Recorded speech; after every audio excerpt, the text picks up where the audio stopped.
To another episode of Sports and Songs podcast. We're on season 4, episode number 43. Andy, we're joined with the band. We got an interview tonight for the Songs edition. Yes. Today is September 7th, 2023, and we've got special guests not in the studio per se, but we've got them online here. And so, Andy, what I'll do is we're going to go over some of their stuff, but if you want to give a little introduction about the band, I'm going to bring up some of the information. And where are you guys from as far as you're local, right? Yep. You're all right there in that area. Yep. Sunflower Fox and Chicken Leg are with us today. If you need to know who's who, if you don't know who's who by looking at them, sorry. I'm just going to let you know that. We're not going to go down that road, but first of all, how did you get that name? Is that just like nicknames from high school or something, or what? Halfway through case 2 of beer and you came up with nicknames, or what? That's essentially what it is. It's a nickname of our keyboard player. And we just sometimes we call him the Chicken Leg, and I just kept talking about how I wanted to name the band something like naturey, because the 70s are very naturey, you can listen to all the lyrics and stuff, and it's all crystals and the earth and shit. So I came up with, we were just kind of rumbling through a bunch of different things, and and somebody said Al, our keyboard player's nickname was Chicken Leg in high school, and I was like, dude, that's kind of funny. Let's put that in there, So we just ended up with Sunflower Fox and the Chicken Leg. Well, you say back to the 70s thing. It kind of sounds like there would have been a 70s cartoon on Saturday morning, Yeah. I mean, take that as a compliment, but it sounds like it'd be a Saturday morning cartoon in the 70s. But yeah, we've also gotten it sounds like a pub. Yes. Spinal Tap-esque. Right. I mean, we don't take ourselves too seriously. I mean, we do when we're writing and everything, but we're a bunch of idiot musicians, so so joke around like kids. Yeah. Inappropriately and all. Yeah. A step above a garage band, right? Yeah. Now, of course, like most bands we have on here for stuff like this, everybody's in other bands too. So do you find time, influences from your other bands to keep this, or do you try to keep other stuff separate and this is its own animal? Yes and no. I mean, obviously this is very much its own animal. I mean, this is a real rock and roll band that we're really pushing to do something with. Right. We'll see what happens. Yeah. Okay. A lot of the other things that we do are, to make a living to be able to do this. Yeah. Do those guys ever want to come in and help out though, or give suggestions, or do you try to keep that separate? Oh, yeah, they're all separate. I mean, it's all totally separate. Yeah. Okay, cool. Now, how long have you guys been at this officially as this band? So officially the band launched in January of this year, but we have been together writing since 2020. Okay. So this was a pandemic band for sure. Yeah. You're sitting around with nothing else to do. Let's write songs. Sorry. Here we go. And the thing again. Yeah, I mean, nobody had any gigs, and the band is primarily made up of working musicians, and all of a sudden we didn't have any gigs, and a lot of us never had time to write. I know for me, I'm in 4 bands, including this one. You're in 3, including this one. Well, 3 or 4. 3 or 4, yep. And then most people in Sunflower are in multiple bands. Yep. So this is so all of a sudden all of our gigs went away, and then we had time to write. So which was pretty amazing, because you spend all your time doing other people's stuff, and then all of a sudden you get to do your own thing, and finally we got to be creative and stuff, which is really sick. So yeah. And I said, I've heard, go over your songs you've had out so far, you've recorded so far. What have you done? Let's see, what's the first one? Well, Brandy. We did the Brandy thing it's more of a promotional tool. Yep. But to get the feelers out there of kind of what we're going after. Mm-hmm. And then we did you're gonna have to help me. Breathe It In.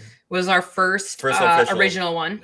Yep. And then after that was Naughty Little Girl. That was the second release. Then our latest one that just came out in, oh my God, August. Beginning of August, was it? Yeah, I know. What did we do yesterday? I don't know. Passed, and then coming out here in a couple weeks will be our first ballad, and that'll come out on the 22nd of September. Yes. Okay. Yep. Hey, there it is. There it is. Hey, look at that. Look at that. I haven't even seen that yet. Well, nice. That's awesome. There it is. Breaking news. Awesome. Out here first. I like it. It's very well done. I do like the artwork. Yeah, we've got a guy, at first we were using, well, I don't know if you guys follow Obscurest Vinyl on Instagram. I won't go into it, but it's super dirty and absolutely inappropriate. And we had him do our first single. And then we wanted to do like a bulk deal. So we found a single artist or like a cover artist who could do like a ton of work. So I actually found this guy out of Germany who does just like a stupid amount of artwork, and he's done absolutely everything for us, and it's been really cool working with him because all this stuff, these are all vintage images that he puts together for us. Yeah, this one looks like a tapestry kind of. Yeah, doesn't it? I like it. Those velvet paintings you have on the wall in the background. Yeah, right. Right. Now, like I said, you got 5 songs out now. Plus, I'm sure. Do you guys perform anywhere at any clubs yet as a group, or are you just kind of still staying to the garage? We did a promotion thing in St. Cloud, April, I think it was. Yeah, that was where we just. It was kind of a fun thing. It was a massive publicity stunt, is what it was. Yeah, publicity, and again, just to let people know that it's real. Mm-hmm. But officially, we haven't done any shows. We're planning some of that stuff right now. Yep. Okay. It'd be cool to do something if anything pops up, over the winter season, but more likely it's going to be into next year. Yep. Spring. Okay. Yep. Mm-hmm. It's a lot of fan finding, and it's very different than how it used to be, which is what it used to be was before we had like analytics and the internet and things like that. You get your album out there, you go and tour, and you'd find your fans by touring and selling merch that way. But now it's all backwards. You put all your stuff out on the internet, and then you watch the analytics and you say, okay, we're trending in these areas. We don't want to focus on these other areas. We're going to go to the people that already like us. Yeah. So in our case, oddly enough, it's the UK. Yeah. Right. So, we are getting great response in the UK, which is super fun to watch. Yeah, I don't know how much we can get into it, but there will be possibly some touring. Yeah. Next. Yeah. So there will be some touring. Yeah. We've already been thrown out to like massive festivals, and we're like, what? Yeah. Like none of it makes any sense to us. Yeah. So because here it's like a whole other story. Like people they're not as into rock here in the United States as they are overseas. Right. Oh yeah. Well, how many 80s rock bands are still touring in Europe right now, in Japan and stuff? Yeah. I mean, they're all to it. Like everybody does that, And so, Europe is our biggest market right now. Yeah. I mean, Marty Freeman and Yngwie are making millions in Japan. Yeah. Here, Yeah. Mm-hmm. So that's another show for another day on that topic. But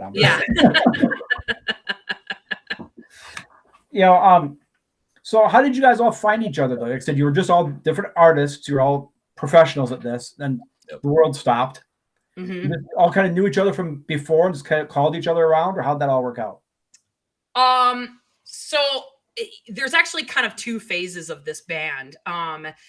It started with, so I started just writing some stuff, and I asked like one of my best friends, James, who is the rhythm guitar player, if he would just help me, produce these songs in any way. Cause we didn't know how long this pandemic was going to last, so was it supposed to be 2 weeks? Yeah. Right. It was 2 weeks originally. So we're like, well, let's just get these on paper. And then I was like, well, what if we just put a band together? And then, so I just started throwing out people that I liked playing with, and who also happened to be in a cover band that a bunch of us are in, which is called Shirts and Skins. And so we pulled Kyle Primus from there, and he's the drummer. We pulled Craig Hollitz from there. He's the bass player. We pulled Al Berg, who used to play in Shirts and Skins, from there. And then I was also friends, and still am friends with Matt Kirkwald, who plays in Rocket Club, and his now wife, Sarah Roddy. And we actually started as a 7-piece. And then, but they just have like so much going on. So we decided to move forward with the band, and Mike was always in my top because he played in my husband's band. So I was just My like, husband plays in my band. I was like, hey, yeah, right. Yeah, it's your band. It's your band. So anyway, after, we kind of did a reset and we knew that we wanted to kind of take Sunflower to this next level. I remember sidling up to Mike at the bar and being like, hey, buddy, so here's an idea. I was like, I don't know. And he was like, what the hell is the band name? And I'm like, it's a great idea. And I'm like, I swear to God, like, I swear you'll like it. Yeah. And so he came in and he put his whole stamp on everything, and it like totally changed the band. And now it's been in this formation since late 2020. Yeah, late 2020. Years, right? Yep. So that first formation only lasted like maybe 6-7 months. Is James Gross yes. Shirts and Skins, yep. right? Also, mm-hmm. Okay.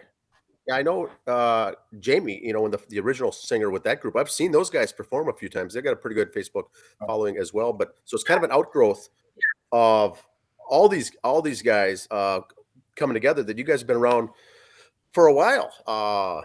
That's good stuff. Yeah, we're all kind of veterans to the scene, the music thing and the rock and roll thing for sure. Yep. Yeah, I've been That's cool. Go ahead. The Andy, what I've got here pulled up is an image, one of the stills of the photo. You mentioned the artwork, but this looks to me like a professional photo shoot for an album. I love it. I love it in the old house. Yeah. And was it tough hiring out to get that as well? Or how is that done nowadays? Is that an easy? Or is that just the inside of your house, Mike? Because all I saw was the outside of your house. The back needs a little work. It was the inside of the house. Little work. That was down in El Paso, I believe. Yep. Really? Yep. Yeah, I don't. James would have to answer I don't know how we got that in touch with that photographer in particular. But so we kind of part of the band, along with finding these studios that we're going to vibe with, and the engineers that we're going to vibe with, and the producers that we vibe with. We're also trying to find photographers that are also into what we're doing. Yeah. So the first, that picture that you're looking at right now in front of the house was done by Kaity Seek out of New Orleans. And Kaity has won some pretty serious awards. She's been in Time magazine and things like that. And great. She's absolutely fantastic. And she came out to shoot the first round of promo pictures.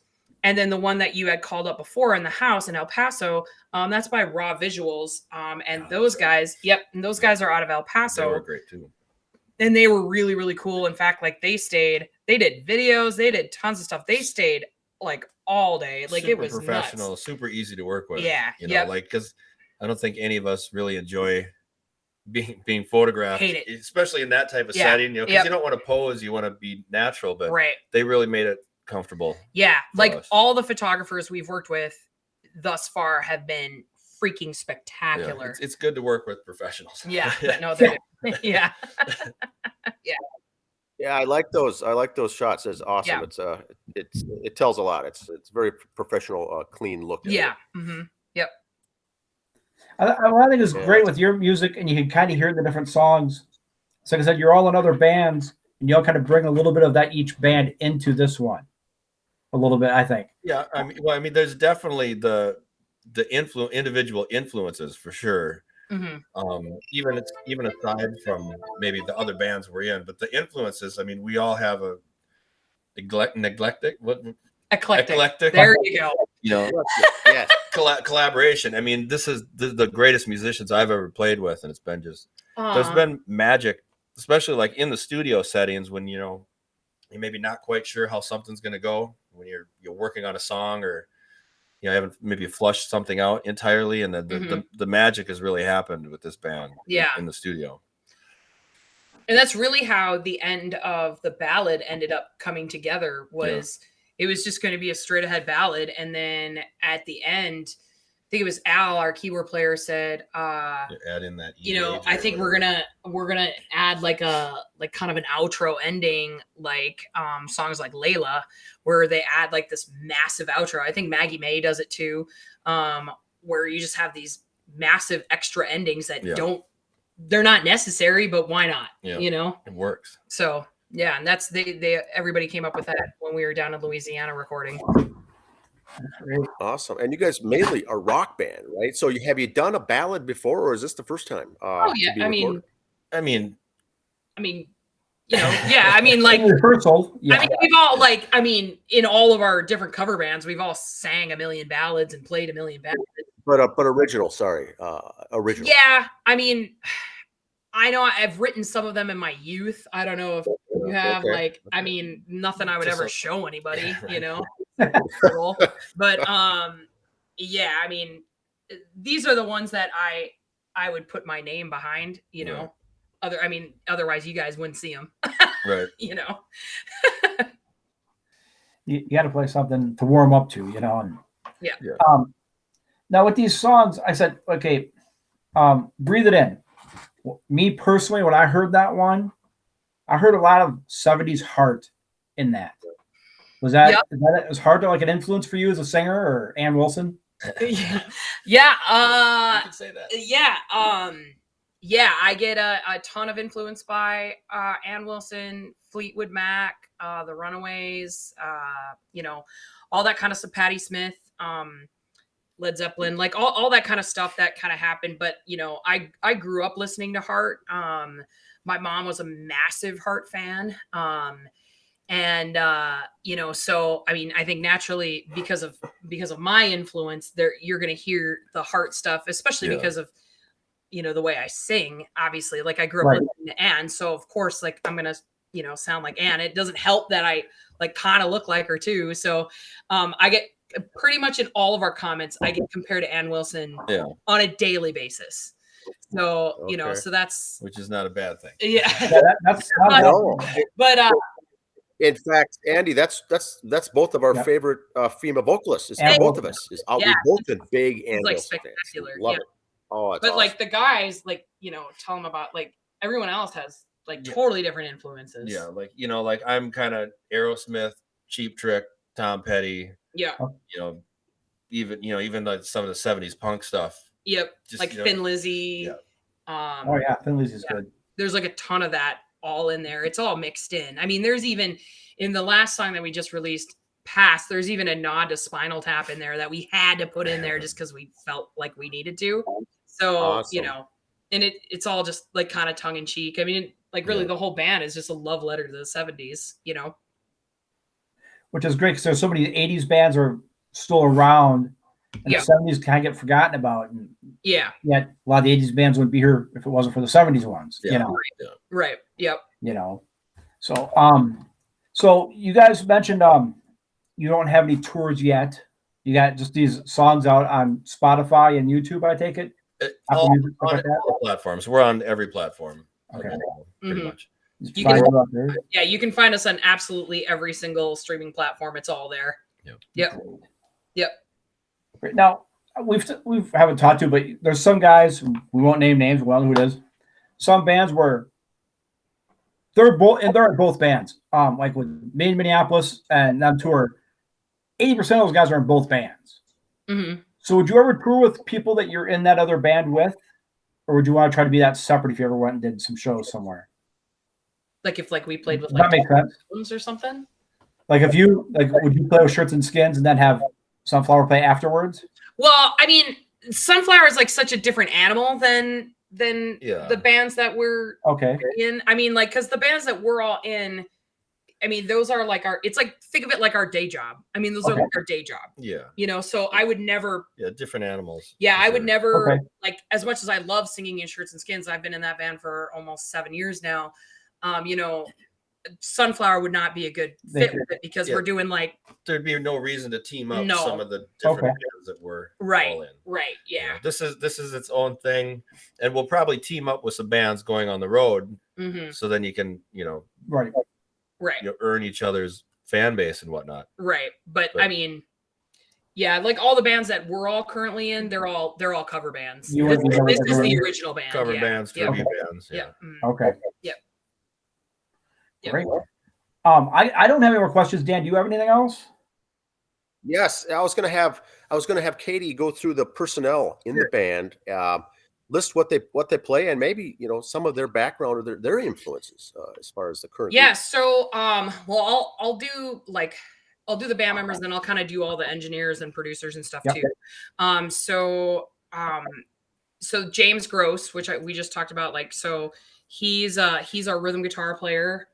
Also kind of like, nobody's really a band leader, but like he helps kind of like he's like the voice of reason. Keeps them in check. Yeah. He's got a lot of, right. He's got a ton of like, Tom Petty, Aerosmith, what is the band that he loves? Crosby, Stills and Nash.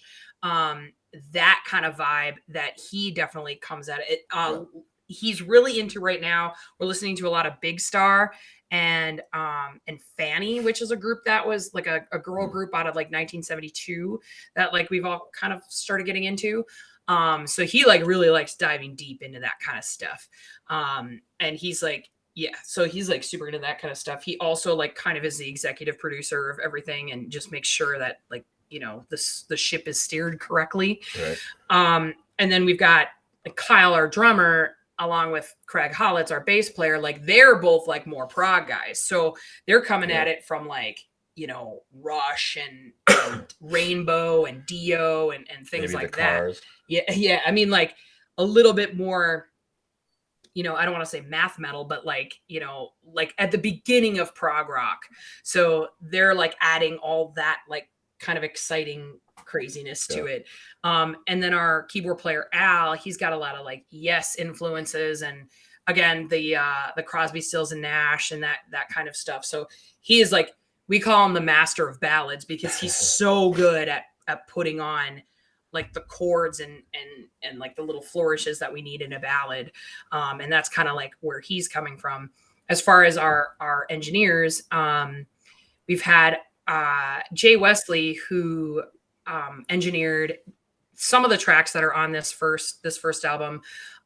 He is definitely coming from that same school that we are, which is like Heart, Aerosmith, like all this stuff. He's got hair down here. Yeah. He's out of New Orleans, like big rock gold. With some metal too. Yeah. I mean, he named his dog Maiden. So, so he knew exactly what we wanted. And we went down to that studio specifically because, part of this band's thing is that we're trying to go to these iconic studios, and Jay is managing this studio called Studio in the Country, where Kansas recorded Carry On My Wayward Son, Stevie Wonder is there, Cinderella, Willie Nelson. I mean, just tons of people. And he knows that Neve console like the back of his hand. Yep. I mean, he's very involved. I mean, a studio like that being very self-sufficient. I mean, he's basically the tech guy too. Right. Something's fixed. He's pulling out cards and doing soldering and right. Like he super knows that room. And he knows the equipment, every aspect about the entire studio. Yep. And we're using we're trying to find these studios that have this kind of vintage gear. And he was super knowledgeable about all that kind of stuff. And then the guy who is mixing it he mixed the first album and then he produced vocals on the second album. And I believe he's producing much of the third album. Yep. I believe is what we agreed on is Ron Nevison. And if you're unfamiliar with Ron Nevison's work, Ron did, oh my God, let's start naming the bands.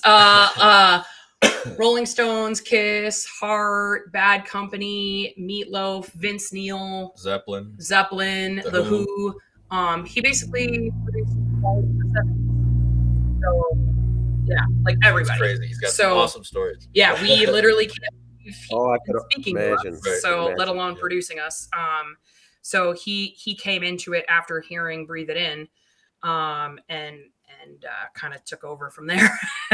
So we've now worked with him. At first it was just over email, and now we've actually flown out there to like physically work with him, and he did my vocals, and then and I guess looks like next year we're going out for like 2 weeks. So when we were out there in Portland this last time, we were kind of joking that we're just a dirty rock band, and he's like, well, now you have a dirty old rock producer. Yeah. I think he's in. Yeah. He seems to dig. Yeah, it's a partnership. So yeah, it's cool. Yeah, it's a great partnership. And then the final studio that we went to, which will be all for the second album, is Sonic Ranch, which is in El Paso. We went there for they just have this amazing residential facility. Yeah, awesome. That's a little bit newer. Bands like Sublime, the Yeah Yeah Yeahs, Flogging Molly. Jesus, Sublime was there when we were there. I can't remember who all. I mean, everyone is flying in to like record at this particular studio right now. We were the only non-label supported band when we were there. So we're just like, hey, showing up in our rusty white van, looking like felons. So no, that was, and they treated us so great down there. Yeah. Basically we use any equipment you want. Yeah. Just opened up their they arms feed to you. us. Yeah, three meals a day. It was awesome. Clean all your stuff. It's like super weird. Like it was weird to feel like that, but yeah. So we've got a hell of a crew behind us. Especially once Ron signed on to everything. It just kind of like glued it all together. Yeah. Well, and what's cool too is even though we've done limited live stuff, the support and the fans already is just huge. Yeah. It's kind of overwhelming sometimes. Yeah. So we got a long road ahead of us, and I don't think we're going to stop anytime soon. Right. No, it looks like you got some good support staff there with you, and you're going good. Yeah. So good luck to you on that. Very exciting to be in here on the ground floor as you're getting in and going. Yeah. Do you want to give one last shout, push your social media sites if you want, and where we could find you and what to look for? Sure. You guys can find us on Facebook and Instagram at Sunflower Fox and the Chicken Leg. You can find us on all streaming platforms, especially Spotify. Please follow us and like us on Spotify. That is the best way to help boost our numbers. Yep. We're also on YouTube at Sunflower Fox and the Chicken Leg. And our website is sunfoxband.com.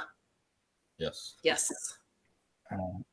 And the release date, once again, September 22nd, that's for the single, right? Yep. For the single. Awesome. Is there a date then for the album, or you could drop in the album then at a different date? Very end of this year, very beginning of next year. We literally just talked about that today, about pressing times. Okay, because we're doing a full vinyl. So, yep. Oh, really? You kind of wait in line for production on that a little bit. Yep. You almost have to with the 70s vibe and the whole theme of everything. You got to go with. We have the cover art, and we've got the back, the back credits and all that stuff. It's just it has to be in like certain forms. It's like a whole thing. So we're just waiting on the liner notes. Oh yes, that is awesome. So, like I said, there's 3 or 4 songs that are out there. They just started this year. They're available to listen to. There's some music videos. Where was Naughty Little Girl Yeah, it was shot? in the Where back was that, of locally? our sound studio that we have. Yeah. I see. Okay. Yeah. I thought it was a local deal.